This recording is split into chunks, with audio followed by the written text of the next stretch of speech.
Halo Sobat Dunia Seribu Besar, semoga Sobat selalu diberi kesehatan, panjang umur, dan rizki yang melimpah, amin. Sebelum masuk ke alur ceritanya, jangan lupa dukung channel ini ya dengan klik subscribe, like, komen, dan share, terima kasih. Mari kita lanjutkan perjalanan. Ji Hao, Wulong Yao dan King Lei datang, bergegas dengan marah bersama dengan prajurit berbulu pribadi Kaisar Sun. Dari Gunung Chiban ke lokasi saat ini, Ji Hao dan sejumlah besar tawanan telah menghabiskan setengah bulan yang signifikan untuk menempuh jarak ini. Namun, Wulong Yao dan King Lei tiba hanya dalam 1,5 jam setelah mereka menerima pesan darurat Ji Hao. Dengan mata yang menyilaukan kilat, lebih dari 100.000 prajurit berbulu melayang di udara, memelototi para prajurit dari klan Keratinta dan 7 klan lainnya, yang sekarang berlutut di tanah dalam barisan.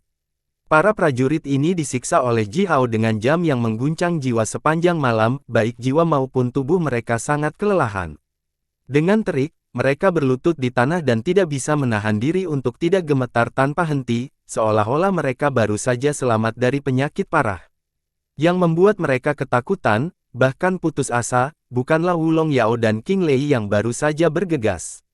Berdasarkan posisi mereka di klan mereka sendiri, para prajurit ini tidak tahu apa arti penampilan tetua istana bagian dalam istana Majus dan komandan pasukan pribadi Kaisar Sun. Apa yang benar-benar menakuti para prajurit ini sampai mati adalah tumpukan besar kepala manusia tepat di depan mereka. Kepala semua kerabat langsung dan jaminan dari 8 Raja Magus Po yang terbunuh tadi malam, dan semua anggota klan yang berhubungan dengan mereka secara afinitas dipotong dan ditumpuk dalam urutan sempurna tepat di tempat ini.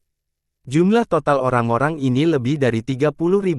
Darah mengalir sampai membentuk sungai, dan aroma darah yang kuat telah memenuhi seluruh ruang.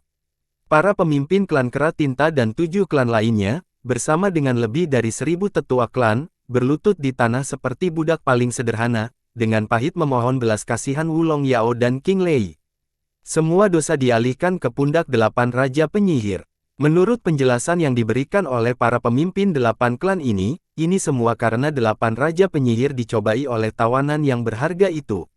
Mereka berkolusi dengan beberapa klan migran yang sulit diatur dan merekrut sekelompok prajurit yang bersedia berjanji setia kepada mereka. Mereka kemudian dengan berani berusaha menjarah piala milik aliansi klan manusia. Ini adalah kejahatan besar. Oleh karena itu, kepala semua orang yang berhubungan dengan 8 Raja Penyihir yang mati telah dipotong dan ditempatkan di sana. Para pemimpin dari 8 klan telah menunjukkan sikap yang sangat rendah hati. Mereka sangat hamba sehingga mereka tidak memiliki martabat yang bisa disebutkan lagi. Selain itu, mereka menangis dan meratap mati-matian saat menjelaskan kepada Wulong Yao dan King Lei, mengklaim bahwa kejahatan yang tak termaafkan ini dilakukan dengan keras kepala oleh 8 Raja Penyihir yang mati sendirian. Sekarang, semua orang yang terkait dengan 8 Raja Penyihir yang mati telah terbunuh. Mereka telah menebus sebagian kejahatan mereka dengan nyawa mereka sendiri. Menurut para pemimpin 8 klan, semua prajurit yang telah berpartisipasi dalam pemberontakan, tadi malam semuanya akan direndahkan menjadi budak, bersama dengan kerabat mereka. Gubernur di kota Puban dapat memutuskan tanpa syarat nasib orang-orang ini. Sekitar 300 mil jauhnya dari perkemahan Ji Hao, beberapa klan migran sejati telah mendirikan kamp mereka dan menggembalakan ternak mereka. Tadi malam, semua anggota klan dari beberapa klan migran juga dibantai. Setiap orang terakhir dari lebih dari 300.000 anggota klan mereka terbunuh. Dari yang lanjut usia hingga bayi, dari pria hingga wanita, tidak ada satupun yang selamat.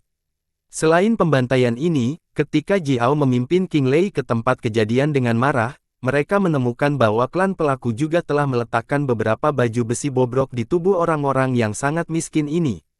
Jika prajurit dari 8 klan berhasil menjarah prajurit dan budak itu tadi malam dan menyelesaikan seluruh rencana mereka dengan lancar, anggota klan dari beberapa klan migran akan menjadi kambing hitam, menderita api kemarahan tak berujung yang datang dari seluruh aliansi klan manusia. Setelah rencana mereka tercapai, klan Keratinta dan 7 klan lainnya tidak akan disalahkan sama sekali. Selain baju besi yang berasal dari sumber yang tidak diketahui, beberapa baju besi seragam yang dikenakan oleh prajurit dari klan Ing Ape dan 7 klan lainnya juga ditemukan di tubuh klan migran yang terbunuh. Jika ada yang mencoba menyelidiki ini secara menyeluruh, klan Keratinta dan 7 klan lainnya masih bisa menyerahkan uang kepada klan yang bermigrasi ini. Semua prajurit yang mereka kirim untuk mengawal tawanan telah mati dalam pertempuran, dan para prajurit itu bahkan tulangnya hancur berkeping-keping untuk umat manusia. Pada saat itu, bagaimana mungkin Kaisar Sun dan gubernur umat manusia lainnya masih cukup tidak berperasaan untuk menyalahkan beberapa klan ini atas pengawalan yang gagal? Orang mati tidak mau berbicara. Semua orang-orang klan migran itu dibungkam. Oleh karena itu, tentunya tidak ada rahasia yang bocor. Ini adalah rencana yang hampir sempurna. Namun, karena keberadaan Ji Hao dan rekan satu timnya, para pemimpin 8 klan sekarang meringkuk di tanah seperti anjing liar tanpa duri dan telah menangis sepenuh hati. Mereka tidak bisa berbuat apa-apa selain menyatakan sambil mentega bahwa semua ini sama sekali tidak ada hubungannya dengan mereka. Memang, pada pandangan pertama, semua ini sepertinya tidak ada hubungannya dengan mereka. Namun demikian, meskipun 8 tetua tingkat Raja Penyihir sudah terbunuh, semua prajurit yang ditangkap hidup-hidup di tempat kejadian ini masih hidup. Jika Wulong Yao dan King Lei memang ingin menyelidiki ini secara menyeluruh, mereka masih bisa menemukan bukti yang cukup.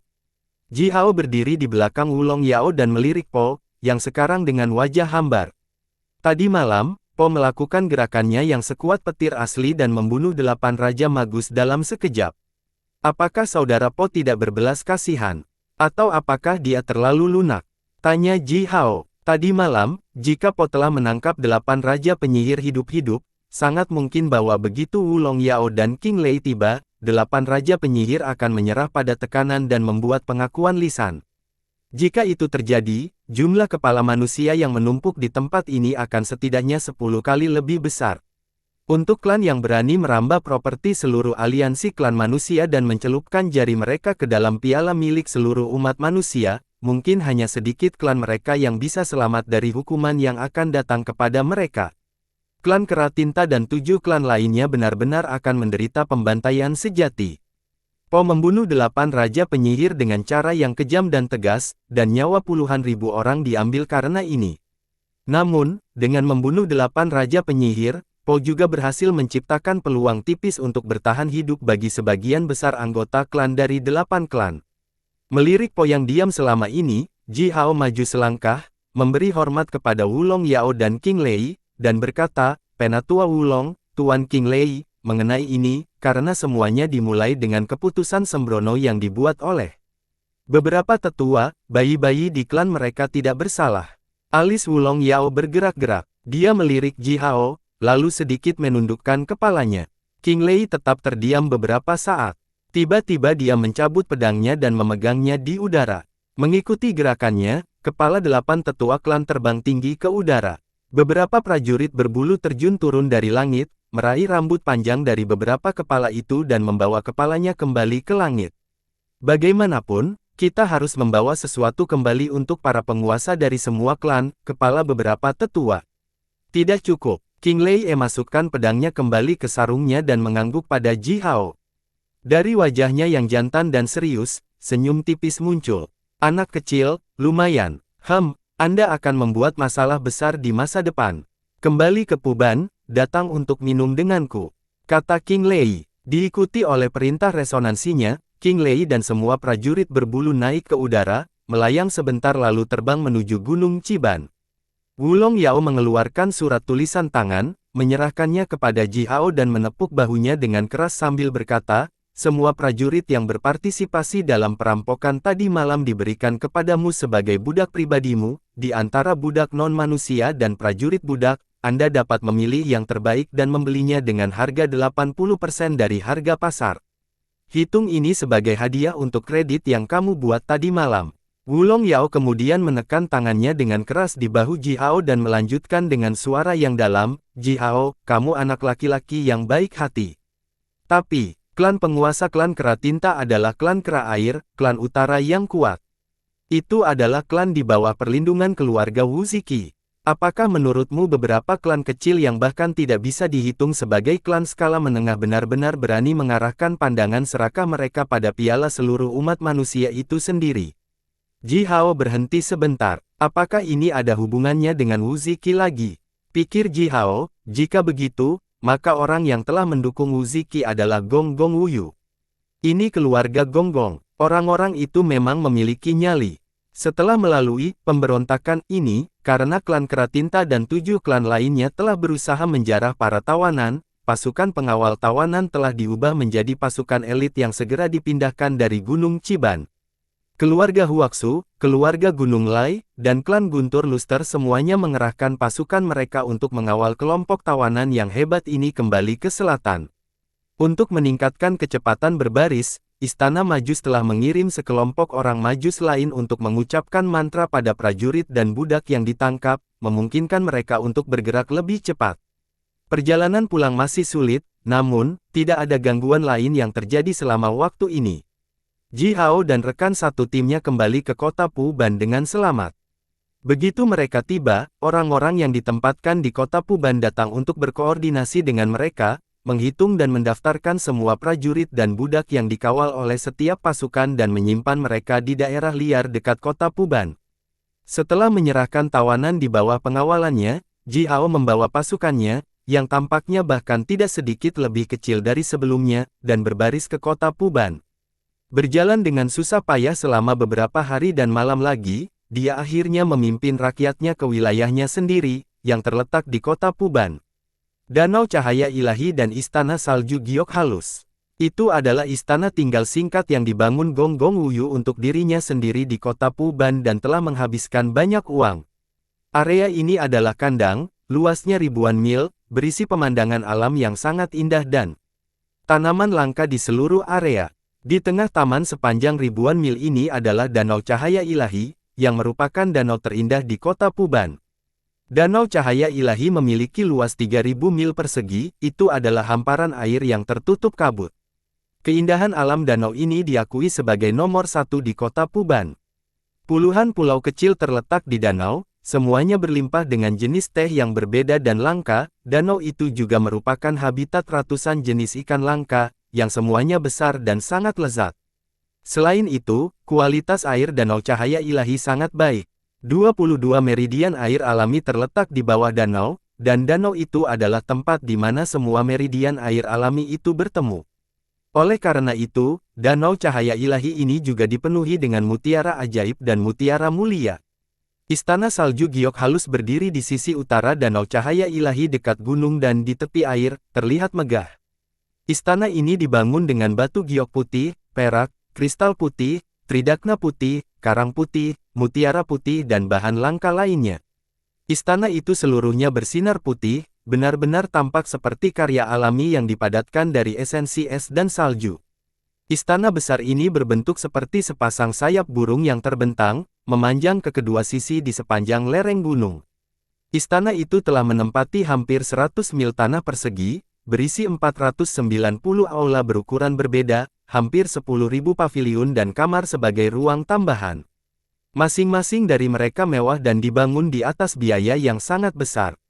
Gonggong Wuyong telah menghabiskan banyak uang, menyewa dewa sejati yang pandai membangun istana seperti Kuae, dan menghabiskan 12 tahun kerja keras. Baru pada saat itulah dia akhirnya menyelesaikan pembangunan Danau Cahaya Ilahi dan Istana Salju Giok Halus ini, yang sama megahnya dengan istana-istana legendaris di surga itu. Namun, setelah klan Gunung Rong menemukan tambang kristal ajaib yang diadaptasi semua, Gonggong Wuyu dan Lai Sansu bergandengan tangan dan berusaha menjebak Ji Hao. Karena itu, Zhu Rong memeras Gonggong Wuyu untuk Ji Hao, dan dengan demikian, Istana Salju Giok Halus ini menjadi hadiah yang diberikan kepada Ji Hao oleh Gonggong Wuyu sebagai penebusan. Taman besar ini membentang ribuan mil. Kecuali bangunan utama Istana Salju Giok Halus, ratusan istana dan rumah besar berukuran berbeda berdiri di daerah pegunungan dan hutan di sekitarnya. Itu semua terletak di tempat-tempat yang memiliki pemandangan terindah, masing-masing dari puluhan pulau kecil di danau memiliki bangunan indah dengan desain inovatif yang berdiri di atasnya juga.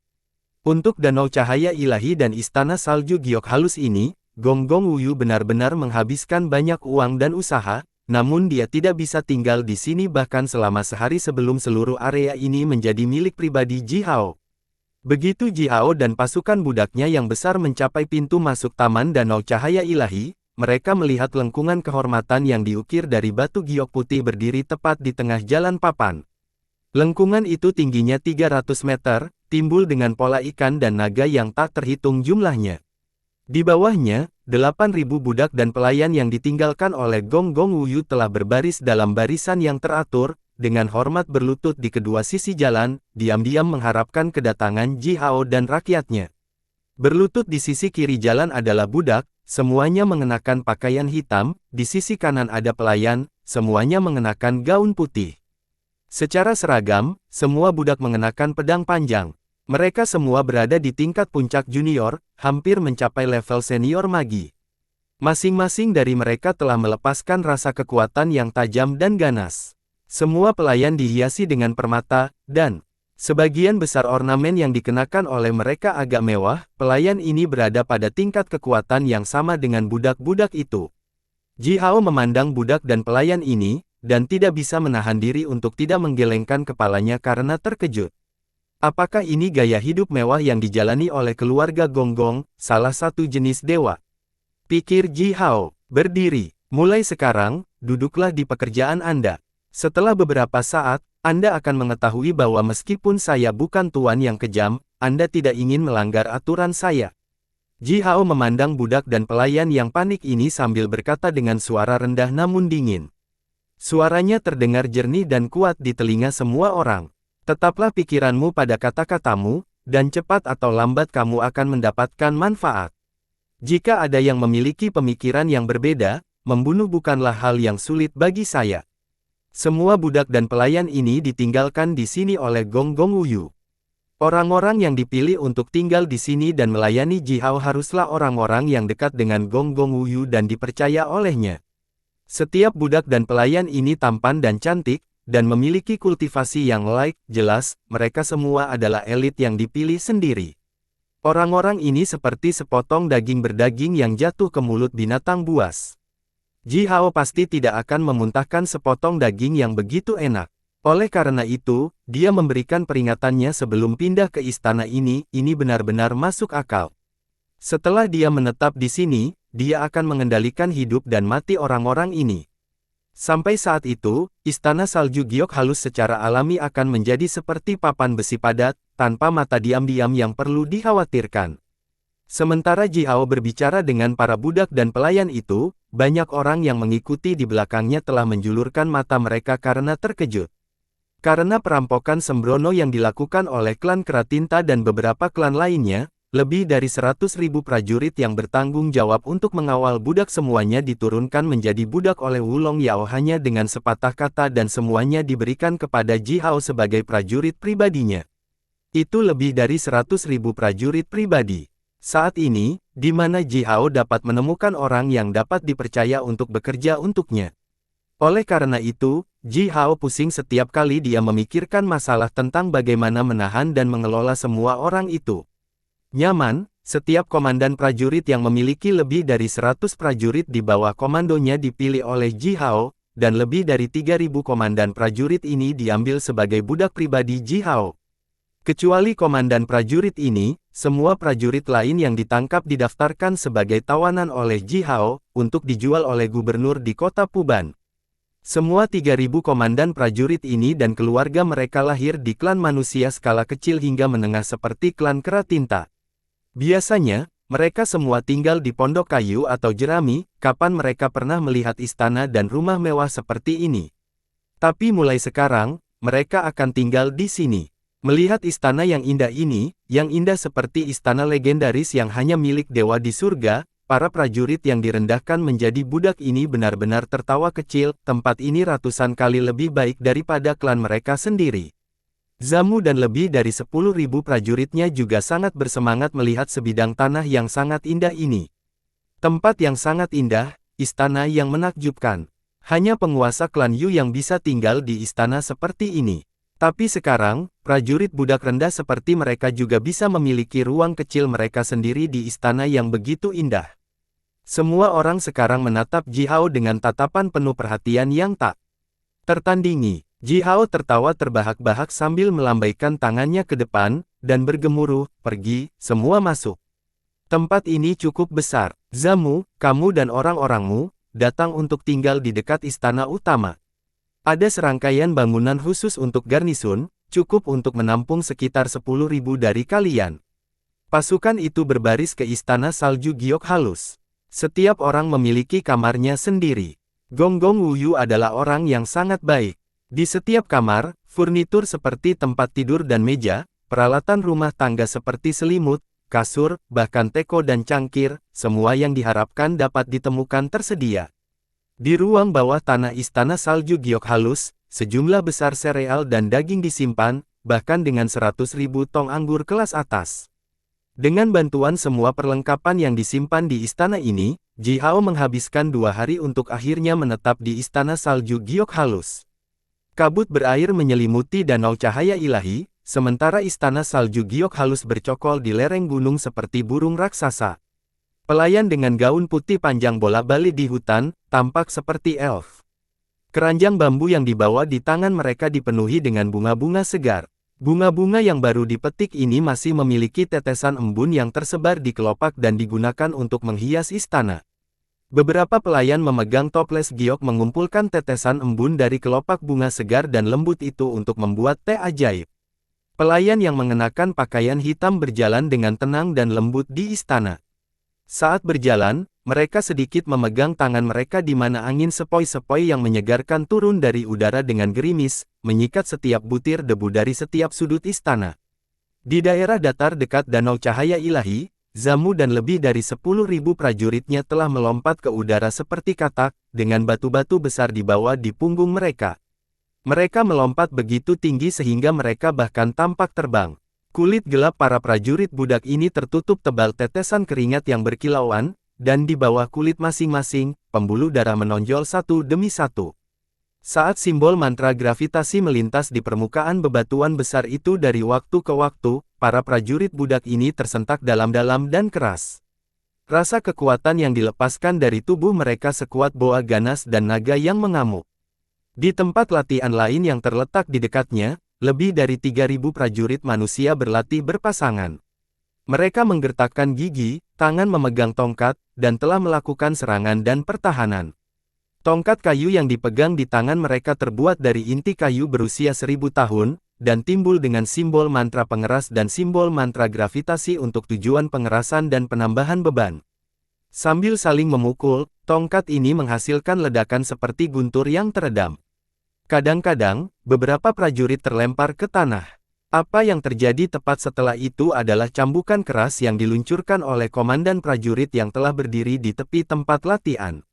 Apakah itu prajurit manusia atau prajurit budak non-manusia, mereka semua telah mencoba yang terbaik untuk mengebor diri mereka sendiri. Mereka jelas menyadari bahwa mulai sekarang, mereka akan bekerja dan bertarung di bawah komando Ji Hao, dan tingkat kekuatan dan penampilan mereka akan menentukan perlakuan yang dapat dinikmati keluarga mereka.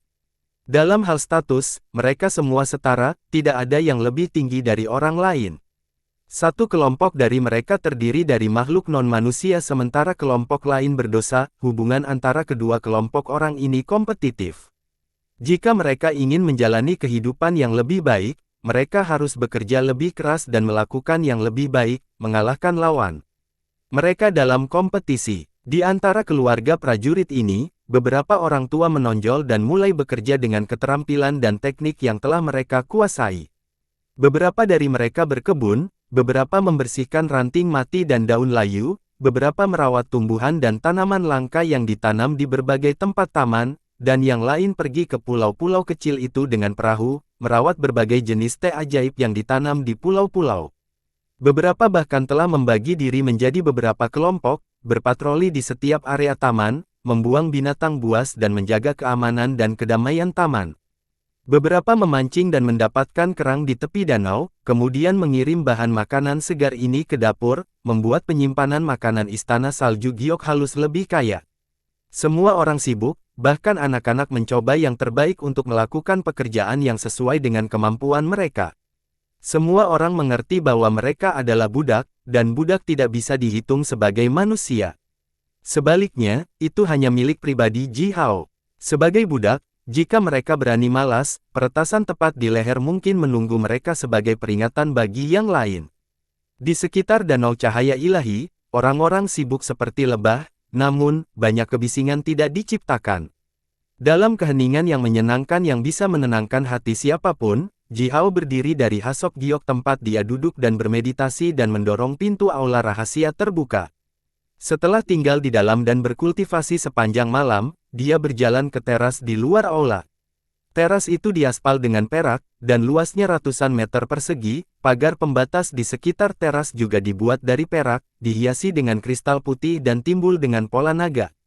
Di bawah teras ada sepotong hutan berbunga yang umbu subur. 500 meter di depan hutan adalah hamparan air berkabut yang luas, dan di dalam kabut putih, puluhan perahu tertutup di permukaan danau. Ji Hao menyeringai, memegang tangannya di belakang tubuhnya sementara dia berdiri diam menghadap ke timur. Sinar pertama matahari pagi membelah udara dan menjangkau, menyapu puncak gunung di timur dan menyinari danau cahaya ilahi. Ji Hao menahan napas dan melepaskan roh primordialnya dari tubuhnya. Sementara itu, semua titik akupuntur magusnya yang terbangun mulai berputar secara bersamaan. Suara teredam dan menggelegar keluar dari tubuhnya yang terdengar seperti tornado. Diikuti oleh suara berdesir, kekuatan alam di sekitarnya berubah menjadi aliran udara putih yang terlihat, tanpa henti diserap oleh titik akupuntur penyihirnya yang terbangun. Tiba-tiba, matahari terbit dari timur, dan aliran asap ungu positif murni yang tak terhitung jumlahnya turun dengan deras. Ji Hao menjulurkan matanya dan menghirup semuanya ke dadanya. Roh primordialnya yang mengambang di atas kepalanya mulai bersinar terang sambil terus-menerus menghirup aliran asap ungu. Asap ungu diserap oleh roh primordial di sungai, seperti burung yang terbang ke hutan. Ji Hao hanya merasa bahwa seluruh tubuhnya hangat, dan roh primordialnya jauh lebih halus dari sebelumnya. Kekuatannya telah ditingkatkan sejauh ini. Stamper gunung dan sungai, keluar. Ji Hao menggeram dalam, setelah itu stamper gunung dan sungai terbang keluar dari antara alisnya, naik di atas kepala roh primordialnya sambil berputar. Setelah menyerap asap ungu positif murni dalam jumlah yang cukup, aliran kekuatan roh asli yang sangat murni dan halus yang terkandung dalam roh primordialnya siap meledak. Ji Hao diam-diam memberikan izin dengan pikirannya, saat sedikit aliran asap ungu yang samar-samar berkilau dengan cahaya keemasan terbang keluar dari bulan roh primordialnya, berubah menjadi seberkas cahaya ungu yang sangat tipis namun panjang, melonjak ke gunung dan stamper sungai. Cahaya, stamper gunung dan sungai menjadi menyilaukan. Pola gunung dan sungai timbul pada stamper tampak menjadi nyata saat berkilauan. Sementara itu, meridian bumi dan meridian air dalam jarak 10.000 mil di sekitar danau cahaya ilahi bergetar secara bersamaan. Diguncang oleh stamper gunung dan sungai, aliran kekuatan meridian bumi dan meridian air yang kuat naik, melonjak seperti banyak naga besar. Hubungan antara Ji Hao dan stamper gunung dan sungai diperkuat sedikit, yang berarti dia sekarang bisa memiliki kendali yang sedikit lebih baik atas harta karun buatan alami yang kuat ini, dan kekuatan harta karun yang sekarang mampu dia aktifkan ini lebih kuat dari sebelumnya. Tiba-tiba, tubuh Ji Hao bergetar. Kekuatan meridian bumi dan meridian air yang terletak di area radius 10.000 mil di sekitar danau melonjak sambil mengaum, menyembur ke tubuhnya melalui titik akupuntur Yongkuan yang terletak di telapak kakinya. Aliran listrik yang luar biasa melonjak di tubuhnya seperti banjir yang merajalela. Dimanapun aliran tenaga ini menyapu, meridian tipis melebar dan membengkak satu demi satu, titik akupuntur magus yang dibangunkan secara paksa oleh kekuatan alam yang luar biasa dengan cepat menyala satu demi satu juga. Dari kulitnya, aliran keringat panas yang menyembur asam urat. Keringatnya lengket seperti lava, setiap tetesnya mengandung panas yang sangat besar yang cukup kuat bahkan untuk melelehkan emas dan batu. Semakin banyak titik akupuntur magus yang baru terbangun menyala di tubuh Ji Hao, 100, 200, 300. Dengan bantuan kekuatan besar stamper gunung dan sungai, lebih dari 1000 titik akupuntur magus Ji Hao terbangun sekaligus. Kekuatan barunya yang muncul sama besarnya dengan kekuatan dewa dan iblis. Saat kekuatan yang luar biasa besar itu melonjak di dalam tubuhnya, tubuh Ji Hao tiba-tiba tumbuh setengah kaki lebih tinggi dari sebelumnya. Sementara itu, tulang, tendon, dan ototnya juga mengembang satu demi satu. Ketika rasa sakit yang luar biasa mulai datang dari setiap sudut tubuhnya, Ji Hao menghentikan budidaya stamper gunung dan sungai. Pada saat yang sama, meridian bumi dan meridian berair yang diaktifkan oleh kekuatan stamper menjadi tenang tanpa suara. Awan uap besar dan melingkar keluar dari tubuh Ji Hao. Gelombang uap panas melonjak setinggi ratusan meter, membuat semua burung di hutan gemetar ketakutan dan tidak berani mengeluarkan suara sedikit pun. Kultivasi semacam ini berlangsung selama beberapa hari. Dengan gembira, Ji Hao mengolah dirinya sebanyak yang dia suka di malam hari, dan di pagi hari, dia mengolah stamper gunung dan sungai dan tanpa henti membangunkan titik akupuntur magus baru dengan bantuannya. Dengan demikian, kekuatannya telah meningkat dengan kecepatan yang luar biasa. Pada siang hari, Ji Hao akan bergaul dengan Men-Men dan Shaoxi atau duduk dan mengadakan seminar dengan Po, berkonsultasi dengannya tentang semua jenis masalah dan pertanyaan yang muncul selama kultivasinya. Jika dia punya waktu luang, dia akan meramu beberapa obat ajaib dan membuat beberapa pil bundar, atau melemparkan beberapa belati dan pedang dan membuat beberapa jimat. Kehidupan baru-baru ini sangat bebas dan mudah. Seperti ini, setengah bulan besar berlalu. Orang-orang di kota Puban mulai membicarakan berita mengenai fakta bahwa Perang Gunung Chiban berakhir dan Kaisar Sun, Si Wenming dan gubernur umat manusia lainnya telah kembali dengan kemenangan dengan prajurit mereka. Sekarang, mereka hanya sekitar 24 jam dari kota Puban. Selanjutnya, suasana yang tak terkatakan muncul di kota Puban, dan beberapa arus bawah diaduk. Banyak orang mulai memiliki banyak pemikiran yang berbeda. Hari ini, Ji Hao mendengarkan Po berbicara tentang Feng Shui, dan bagaimana menyiapkan formasi pelindung skala besar dengan kekuatan gunung dan stamper air. Tanpa diduga, Zamu masuk, dengan hormat berlutut di tanah dan mulai berbicara. Tuan, para tetua dari klan kera air kekuatan besar meminta pertemuan denganmu. Di aula resepsi Istana Salju Giok Halus, 8 kera raksasa setinggi 15 meter berwarna perak berdiri dalam garis lurus dan terengah-engah dengan cepat dan keras. Bulu perak panjang mereka yang halus dan bersinar berkibar di udara tanpa tertiup angin. Sepertinya ular kecil yang tak terhitung jumlahnya menggeliat di tubuh kera ini, tampak jahat dan mengerikan. Kera ini mengenakan cermin pelindung hati emas dengan pola awan berair sebagai dekorasi, dan baju besi berbentuk rok emas di bawah pinggang mereka, melindungi selangkangan mereka. Tangan mereka memegang tongkat bersinar, emas dan berat sepanjang sekitar 15 meter. Aliran kekuatan ganas telah melonjak di seluruh tubuh mereka, aroma darah yang dikeluarkan dari tubuh mereka begitu padat sehingga bahkan tampak mengembun menjadi entitas yang dapat disentuh. Ding, Shaoxi membawa nampan batu giok dan meletakkan secangkir teh hijau di depan Dark Cloud, seorang tetua dari klan kera air kekuatan besar. Dark Cloud, tetua tinggi dan kokoh yang memiliki rasa kekuatan yang tajam dan agresif yang melepaskan dari tubuhnya, sedang duduk tegak di kursi besar. Dia mengangkat sepasang alisnya yang lebat dan melirik ke samping ke arah Shaoxi, lalu berkata perlahan, "Apakah kamu Shaoxi?" Murid naga lilin penatua. Shaoxi mundur beberapa langkah, secara alami dan sopan mengangguk dan memberi hormat kepada Dark Cloud, lalu menjawab, "Ya, Elder Candle Dragon adalah tutorku."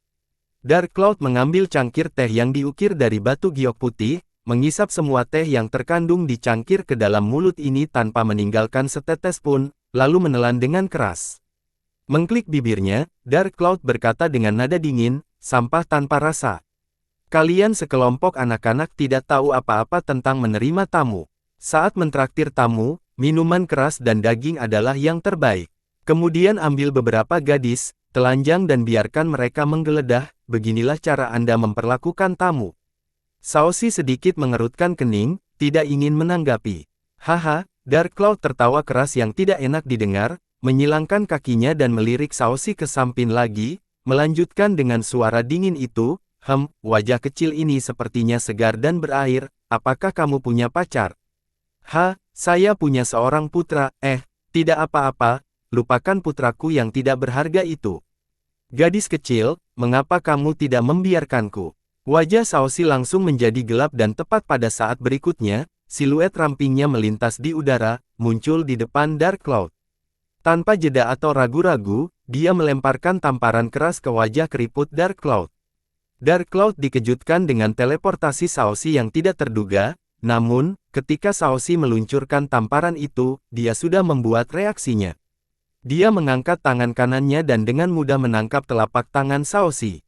Bertepuk tangan, Shaoxi didorong mundur oleh kekuatan tandingan puluhan langkah jauh, hampir menabrak dinding ruang resepsi. Raut wajah keriput Dark Cloud berubah dengan cepat sementara kursi besar tempat dia duduk hancur menjadi puluhan bagian dan tubuhnya yang kokoh bergoyang sebentar. Sama seperti Shaoxi, dia mundur 7 hingga 8 langkah, hampir langsung jatuh ke tanah.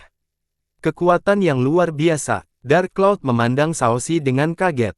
Getaran kekuatan yang dilepaskan dari tubuh Shaoxi jelas milik penyihir senior. Getaran kekuatan Shaoxi masih datang dari tubuhnya dan murni dipadatkan dari kekuatan darah roh dan kekuatan hidupnya. Tidak ada satupun jejak dari kekuatan prasejarah dan kekerasan.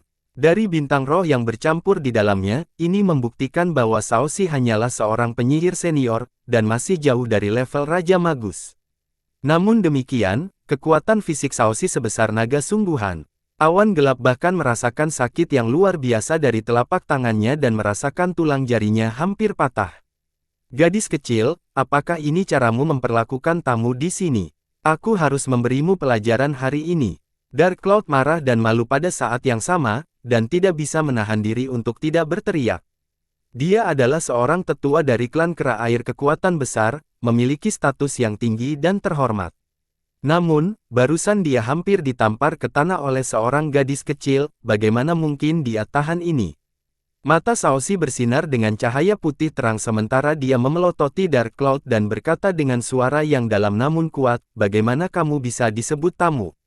Jika Anda benar-benar seorang tamu, kami pasti akan memperlakukan Anda dengan sopan. Tapi tamu buruk sepertimu, apa masalahnya bahkan jika kami membunuhmu? Setelah serangkaian nyanyian mantra yang dalam, aliran cahaya magis yang mengalir muncul dari sekitar tubuh Shaoxi, bersamaan dengan rasa kekuatan yang luar biasa, yang akan membuat orang merasa membeku dari hati ke tubuh, diam-diam melonjak keluar. Sekarang, seluruh aula resepsi tampak seperti setetes tinta, yang terendam dalam air dan akan larut. Dinding, lantai, dan atap, segala sesuatu di aula ini menggeliat, berputar dengan cara yang aneh, sementara gelombang bayangan kabur beriak di permukaannya. Shaoxi mengangkat kedua tangannya, yang menjadi kabur dan kabur. Kekuatan ganas yang melahap langit menyebar dari tubuh Shaoxi yang membuat ruang sekitarnya berputar, tubuhnya sepertinya telah menjadi lubang hitam. Segala sesuatu di ruang sekitarnya, termasuk kekuatan alam, cahaya, dan hal-hal lainnya, mulai melonjak dengan cepat menuju tubuh Shaoxi. 8 kera raksasa bulu perak mengeluarkan desisan keras karena panik. Mereka memegang tongkat emas besar yang dipegang di tangan mereka, tetapi tongkat panjang dan padat itu sekarang menjadi lembut dan tidak berdaya. Sementara itu, kekuatan dan kekuatan hidup mereka tanpa henti mengalir keluar seperti air banjir, membuat tubuh mereka lembut dan tidak berdaya juga. Mereka bahkan tidak bisa memegang tongkat mereka, yang biasanya tidak membebani mereka lagi. Di belakang tubuh Shaoxi, siluet kabur dengan jubah putih berangsur-angsur muncul. Siluetnya terlalu kabur, dan orang tidak bisa melihat bentuknya dengan jelas.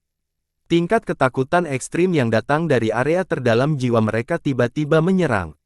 Untuk alasan yang tidak diketahui, 8 kera raksasa perak ini menonjol mata mereka ketakutan, bulu panjang mereka juga berdiri tegak. Jika bukan karena sifat mereka yang kejam dan galak dan kendali telanjang pada pikiran mereka saat ini, mereka akan menjatuhkan senjata mereka dan melarikan diri sejak lama. Teror tak terbatas muncul di hati Dark Cloud juga. Itu adalah ketakutan terbesar yang datang jauh dari jiwanya. Dia membuka matanya lebar-lebar, menatap siluet putih itu. Giginya terus-menerus bergetar satu sama lain sementara keringat dingin terus-menerus menyembur keluar dari punggungnya. Dia hanya seorang penyihir senior, seorang penyihir senior yang bisa dihancurkan sampai mati olehku dengan jari kelingking.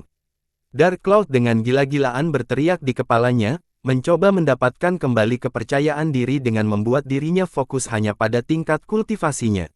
Namun, melihat sosok Shaoxi yang kabur dan kabur, Dark Cloud tidak hanya bisa menemukan keberanian untuk menyerang, bahkan sambil mengetahui bahwa dia mampu menghancurkannya sampai mati dengan mudah.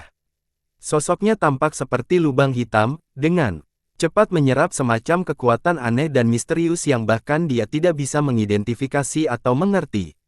Sepertinya keberaniannya telah benar-benar ditelan oleh Shaoxi, dan sekarang, Dark Cloud hanya ditinggalkan sebagai pengecut tanpa nyali.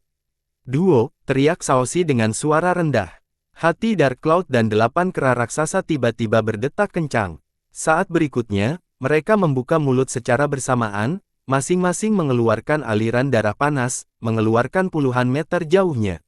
Darah yang dimuntahkan oleh Dark Cloud dan kera itu berwarna merah tua dan memiliki uap panas yang membubung darinya.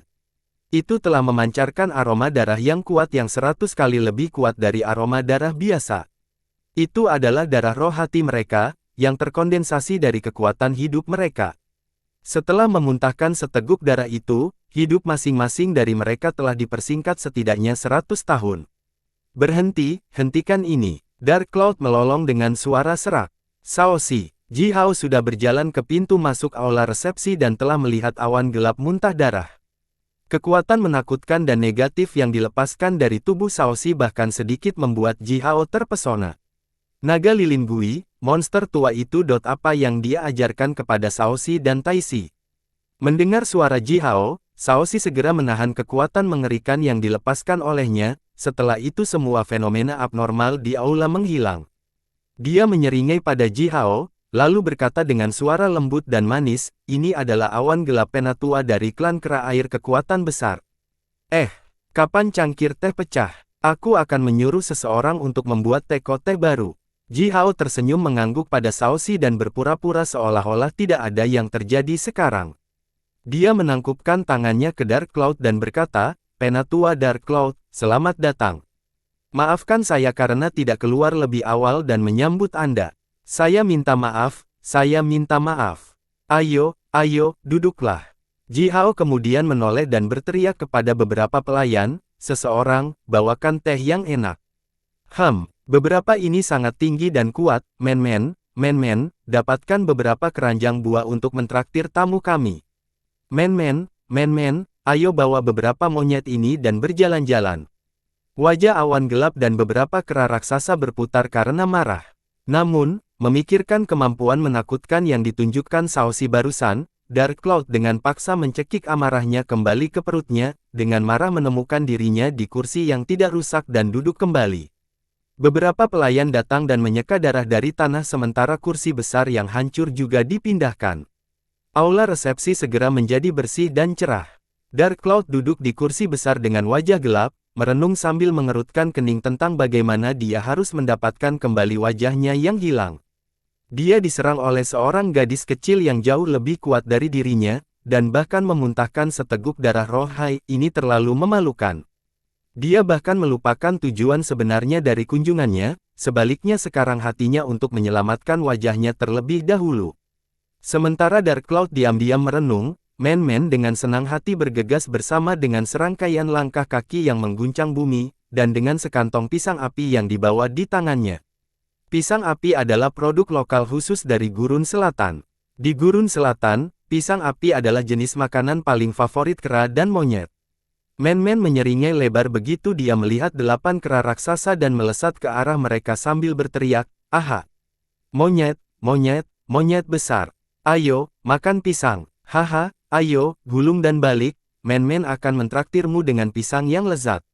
Wajah Dark Cloud berubah menjadi semakin gelap.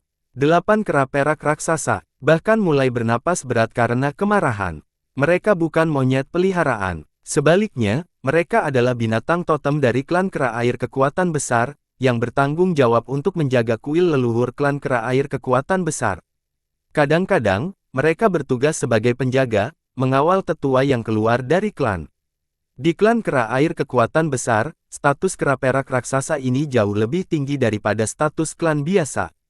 Tapi Men baru saja benar-benar menggoda mereka dengan sekantong pisang api.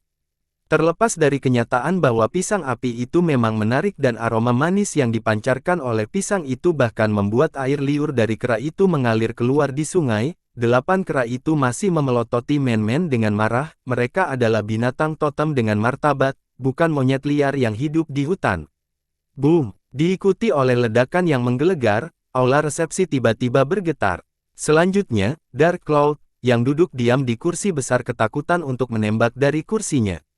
Dalam keterkejutan besar, dia membuka matanya lebar-lebar dan menatap Man-Man yang baru saja menekan kera perak raksasa ke tanah dengan satu tangan. Kera perak raksasa semuanya terlahir dengan kekuatan luar biasa dan kekuatan besar. Kekuatan fisik kera perak lebih dari 10 kali lebih besar dari prajurit manusia tingkat yang sama. 8 kera perak semuanya berada di tingkat senior puncak. Namun, bahkan jika 5 hingga 6 prajurit penyihir manusia tingkat senior puncak bergandengan tangan, masih tidak mungkin bagi mereka untuk mengalahkan satu kera perak. Tapi barusan, pria-pria menekan tangannya di leher kera perak dan langsung dan keras mendorongnya ke tanah, seolah-olah dia sedang bermain dengan anak anjing. Setelah itu, dia dengan paksa membuka mulut kera dan menusukkan pisang api, pisang itu ditusukkan tepat ke tenggorokan kera dari sudut mulutnya. Kera perak raksasa yang malang itu tersedak oleh pisang api tebal dan cacat tidak bisa bernapas karena mati lemas, kera bahkan menunjukkan bagian putih matanya. Man-Man dengan bersemangat menepuk kepala kera malang itu sambil tertawa keras dan berteriak, "Makan, makan! Monyet, monyet, monyet besar! Haha, berapa harga beberapa monyet ini? Saya ingin membelinya, mereka bisa menjadi teman bermain kita. Dan ketika kita bosan dengan mereka, kita bisa memanggangnya dan memakannya." Ji Hao tetap diam dan menyeringai, memilih untuk tidak mengatakan apa-apa. 8 kera perak ketakutan setengah mati. Mereka menatap Man-Man seolah-olah mereka sedang menatap hantu asli. Terutama orang yang ditekan ke tanah oleh Man-Man dengan satu telapak tangan dan sama sekali tidak berdaya untuk melawan, tidak bisa bergerak sama sekali. Sekarang, kera itu bahkan mulai meratap putus asa dan khawatir. Semua rambut halus Dark Cloud berdiri tegak saat dia menatap Man-Man seperti orang menatap monster prasejarah yang mengerikan. Bagaimana mungkin seorang gadis kecil, yang terlihat begitu cantik dan menggemaskan, mengatakan sesuatu yang begitu kejam dan mengerikan? Kera itu adalah binatang totem dari klan kera air kekuatan besar mereka. Mereka adalah simbol klan kera air kekuatan besar, tetapi Man-Man sebenarnya ingin memanggang dan memakannya. Kekuatan yang luar biasa. Dark Cloud bergumam kaget sambil menatap Man-Man. Man-Man adalah putri dari persembahan besar, Zurong, kata Ji Hao dengan hambar, oleh karena itu, dia berbakat. Memang, dia kuat, dan saya pikir hanya dalam hal kekuatan fisik, bahkan Raja Penyihir biasa pun tidak bisa lebih baik darinya. Selama beberapa hari setelah mereka kembali ke kota Puban, Ji Hao telah membagi 8 tetes darah roh Raja Penyihir, yang dimurnikan oleh Po, secara merata di antara Man-Man, Shaoxi, Taixi, Yumu dan Feng Xing, untuk mereka serap. Jumlah darah roh yang diperoleh oleh masing-masing dari mereka hampir mencapai jumlah total darah roh yang dimiliki oleh 2 Raja Magus. Setelah menyerap darah roh Raja Penyihir, hasil yang ditunjukkan oleh Man-Man adalah bahwa kekuatannya yang menakutkan tumbuh semakin besar. Sekarang, setiap gerakan yang dilakukan olehnya sama hebatnya dengan gerakan yang dilakukan oleh naga kuno yang sangat besar. Bertemu dengan Man-Man jelas bisa dianggap sebagai keberuntungan terburuk bagi 8 kera perak ini. Man-Man, ajak tamu kami keluar dan bermain. Perlakukan mereka dengan baik, pastikan mereka memiliki cukup buah segar. Keluar dan bermain, keluar dan bermain. Selama beberapa hari terakhir, Man-Man telah berjalan-jalan di daerah sekitarnya. Kehidupan yang longgar seperti itu sangat merangsang keliaran yang dia miliki di hatinya. 8 kera perak ini adalah mainan sempurna yang telah dibawa ke wajahnya. Sebelum 8 hal malang itu setuju, Man-Man melompat secepat embusan angin, meraih leher kera itu dan melemparkannya satu demi satu. Seiring dengan suara swooshing yang keras, 8 kera itu diusir oleh Man-Man sambil melolong dan meratap. Ji Hao, aku keluar untuk bermain. Nanti, mari kita cari mutiara bersama, mutiara di dalamnya menakjubkan. Man-Man berteriak gembira kegirangan dan bergegas keluar dari ruang resepsi. Setelah itu, lolongan melengking dan jeritan yang dilepaskan oleh kera itu terdengar, tampaknya tanpa akhir. Tapi segera, lolongan dan jeritan itu memudar. Ji Hao, bibir Dark Cloud bahkan menjadi ungu karena kemarahan. Dia dengan gemetar mengarahkan jarinya ke Ji Hao, tetapi tidak bisa mengeluarkan sepatah kata pun untuk beberapa saat. Itu hanya beberapa monyet. Biarkan mereka bermain dengan Man-Man, dia akan bahagia. Bagaimanapun juga, dia adalah putri Zurong, kata Ji Hao dengan tenang sambil melihat Dark Cloud. Tolong, duduk dan minum teh. Shaoxi diam-diam berjalan ke aula resepsi dengan piring giok yang dibawa di tangannya. Dia menuangkan secangkir teh hijau masing-masing untuk Ji Hao dan Dark Cloud, lalu dengan sopan dan tersenyum berdiri di samping, menyipitkan matanya, diam-diam menatap Dark Cloud dari atas ke bawah. Baru saja, Dark Cloud sangat ketakutan dengan kekuatan mengerikan dan misterius yang dilepaskan oleh Shaoxi. Efek ini masih belum hilang dan ketika Dark Cloud melihat Shaoxi berdiri di aula, suasananya langsung menjadi sangat berat dan serius. Dia merajutkan alisnya, melirik Ji Hao, lalu melirik Shaoxi, setelah itu, dia menggertakkan giginya dan duduk di kursi besar. Dia mengambil cangkir teh dan menelan seluruh cangkir teh, dia bahkan menelan daun teh yang terkandung di dalam cangkir. Ji Hao mengangkat cangkir tehnya juga, menyilangkan kakinya dan menyesap sedikit teh, lalu berkata dengan hambar, "Shaoxi, katakan kepada gadis-gadis itu untuk tidak menggunakan tetesan embun saat membuat teh." Rasa teh bercampur dengan aroma bunga dan rasanya agak tidak lembut. Aku akan menyuruh mereka mencoba air dari mata air di belakang gunung." Shaoxi tersenyum tipis dan menjawab dengan suara keperakan. Mata air adalah yang terbaik untuk membuat teh. Kami memiliki banyak mata air di dekatnya. Suatu hari nanti kita harus mencobanya satu per satu. Ji Hao meletakkan cangkir teh dan berkata kepada Shaoxi dengan sungguh-sungguh. Dark Cloud benar-benar diabaikan, yang membuat wajahnya menjadi lebih gelap karena marah. Dark Cloud melemparkan tepuk tangan keras di meja teh di sampingnya dan berteriak keras, "Ji Hao, aku datang menemuimu karena ada sesuatu yang harus kamu ketahui." Ji Hao tersenyum menoleh ke Dark Cloud dan menjawab dengan sopan, "Awan gelap yang terhormat, apa itu? Tolong beritahu." Dark Cloud mendengus dingin, lalu mengeluarkan tas kulit dan melemparkannya ke tanah di samping kaki Ji Hao. Dentang koin giok yang keras dan jernih keluar dari tas kulit. Dilihat dari suara ini, tas kulit itu paling banyak berisi ratusan koin giok di dalamnya.